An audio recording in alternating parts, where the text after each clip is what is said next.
Bismillahirrahmanirrahim. Assalamualaikum warahmatullahi wabarakatuh. Alhamdulillah, alhamdulillahirabbil alamin, wa bihi nasta'in ala umuri dunya waddin. Assalatu wassalamu ala asyrofil anbiya'i wal mursalin wa ala alihi wa sahbihi ajmain, amma ba'du. Pertama-tama, marilah kita panjatkan puja dan puji syukur kita kehadiran Allah Subhanahu wa Ta'ala yang Maha Ghafur, yang mencintai orang-orang yang bersyukur dan yang membenci orang-orang yang kufur, yang dimana telah memberikan kita beribu-ribu nikmat kesehatan jasmani dan rohani, sehingga sampai detik ini kita masih dapat menikmati indahnya suasana bulan suci Ramadan pada tahun ini. Kemudian, salawat besertakan salam tetap tercurah limpahkan kepada baginda Nabi besar kita yakni Muhammad SAW, yang dimana telah membawa kita dari zaman kegelapan menuju zaman terang benderang. Baiklah, saudara-saudariku yang berbahagia, firman Allah Subhanahu wa Ta'ala dalam Al-Quran surat Al-Baqarah yang berbunyi, A'udzubillahi minasyaitonirrajim, Bismillahirrahmanirrahim. Ya ayyuhalladzina amanu kutiba alaikumusiyam kama kutiba alal ladzina min qablikum la'allakum tattaqun. Shadaqallahul azim. Yang artinya, wahai orang-orang yang beriman, diwajibkan atas kamu berpuasa sebagaimana diwajibkan atas orang-orang sebelum kamu agar kamu bertakwa. Quran surat Al-Baqarah ayat 183. Baiklah, saudara-saudariku yang berbahagia, ibadah berpuasa tidak hanya memiliki ketentuan hukum yang menentukan sah atau tidaknya berpuasa, tetapi juga memiliki adab tertentu yang mempengaruhi terhadap pahala yang diterima oleh seseorang. Maka dari itu, adab berpuasa sangatlah penting untuk kita perhatikan karena dapat menentukan kualitas ibadah kita di hadapan Allah Subhanahu wa Ta'ala. Sebagaimana nasihat Imam Al-Ghazali dalam risalahnya yang bertema Al-Adab Fidin dalam kitab Khairul Al-Maktabah yang berbunyi, Adabus Siyam, Thayyibul Gidai, Watarkul Miroi, Wal Mujanibatul Gibati, Watarkul Ada, Wasaunul Jawari Anil Qobah.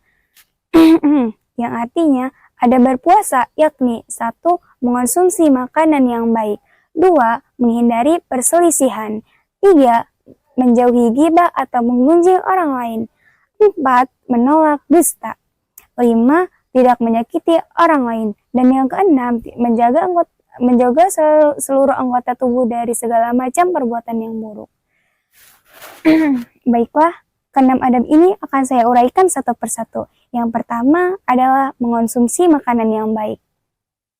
Khususnya di bulan suci Ramadan, ketika kita sahur ataupun berbuka puasa, makanan yang harusnya kita konsumsi adalah makanan yang baik atau halalan thayyiban.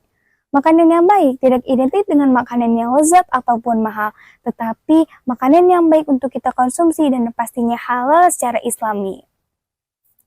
Ketika kita sahur ataupun berbuka puasa, di samping makanan pokok seperti nasi, gandum, dan lain-lain, kita bisa mengonsumsi makanan baik yang lainnya seperti madu, kurma, sayuran, daging, ikan, dan lain-lain sebagainya yang intinya makanan itu baik untuk kita konsumsi dan halal secara islami.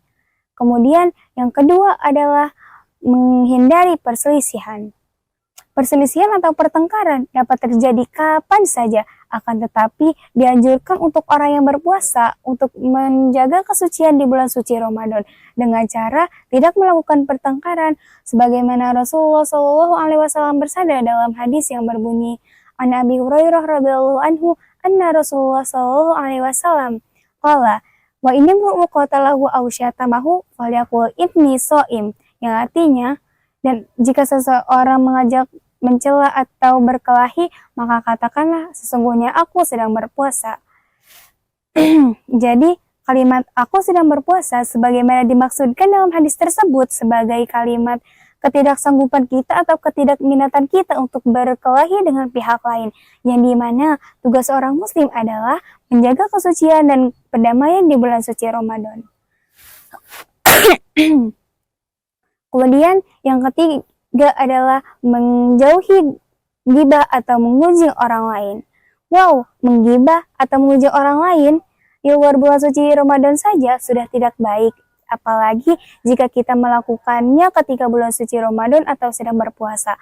Tentu pahala kita akan menghilang akibat menggibah. Oleh karena itu, penting untuk kita ingat ketika kita sedang berpuasa untuk tidak menggibah.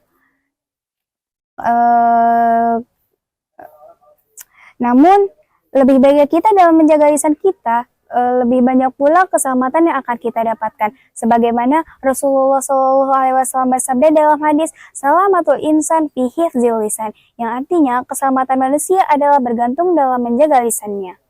Kemudian yang keempat adalah menolak dusta. Menolak berkata dusta adalah hal yang sangat penting, karena ketika kita berdusta, terkadang kita akan cenderung berdosa lagi untuk menutupi dusta yang sebelumnya. Dalam artian, ketika kita sekalinya berbohong, kita akan cenderung berbohong lagi untuk menutupi kebohongan yang sebelumnya. Astagfirullahaladzim. Guys, ketika kita sedang berpuasa, kita harus mampu menahan diri kita untuk tidak berkata dusta, karena dusta dapat menghilangkan pahala ibadah puasa kita di hadapan Allah Subhanahu wa Ta'ala. Kita juga harus mampu untuk menahan diri kita untuk tidak mengungkapkan sumpah palsu, sebab hal ini dapat merusak kualitas ibadah kita di hadapan Allah Subhanahu wa Ta'ala. Tentu saja tidak hanya kualitas ibadah kita yang menurun akibat kita berdusta atau bersumpah palsu, tetapi kita juga akan menerima dosa yang lebih besar dari sebelumnya.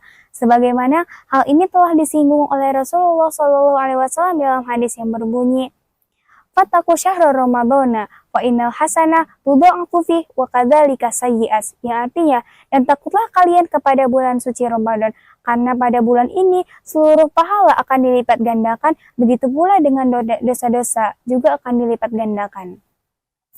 Baiklah, kemudian yang kelima adalah tidak menyakiti orang lain. Tidak menyakiti orang lain, baik secara verbal maupun secara fisik langsung, merupakan perbuatan yang tercela. Sedangkan perbuatan tercela sangatlah berdampak negatif langsung terhadap puasa yang sedang kita jalani. Puasa yang sedang kita jalani dengan susah payah menahan dahaga dan lapar yang kita mulai sejak pagi dini hari sampai saat maghrib akan menjadi sia-sia atau tanpa pahala jika kita tidak mampu menahan diri kita untuk tidak berbuat perlakuan yang dapat menyakiti orang lain, seperti mengfitnah, menghina, mencaci maki, dan lain-lain sebagainya. Kemudian yang keenam adalah menjaga seluruh anggota badan dari segala perbuatan buruk. Khususnya di bulan suci Ramadan, kita harus mampu menahan atau menjaga anggota tubuh kita untuk tidak melakukan perbuatan yang maksiat. Hendaklah kita mampu menjaga tangan kita untuk tidak melakukan bermaksiat, contohnya seperti memukul orang lain tanpa sebab, mencuri, dan lain-lain sebagainya. Kaki juga harus mampu kita jaga dengan sebaik-baiknya agar tidak kita gunakan untuk pergi ke tempat-tempat yang bermaksiat, seperti diskotik, tempat-tempat mabuk, dan lain sebagainya. Begitu pula dengan organ-organ tubuh lainnya yang harus kita jaga dengan sebaik-baiknya agar tidak kita lakukannya untuk bermaksiat, yang dimana dosanya akan dilipat gandakan di bulan suci Ramadan ini. Intinya, jangan sampai kita berpuasa tapi kita tidak mendapatkan apapun kecuali haus dan lapar saja, karena kita banyak melanggar adab berpuasa. Insya Allah dengan cara ini kita akan mampu mengejar atau memerjuangkan ridhonya Allah Subhanahu wa Ta'ala dan mendapatkan pertolongannya yang sebesar-besarnya. Amin ya rabbal alamin. Sebagaimana Rasulullah SAW bersabda dalam hadis yang berbunyi, "Kam min shaim laisa lahu min syamhi illal ju'i wal atasi," yang artinya banyak sekali orang-orang yang berpuasa tetapi dia tidak mendapatkan apapun kecuali haus dan lapar saja. Baiklah, mungkin cukup sekian kultum yang dapat saya berikan pada pagi ini. Setidak kalanya kita harus mengingatkan sesama untuk mengerjakan yang ma'ruf dan menjauhkan perbuatan-perbuatan yang mungkar.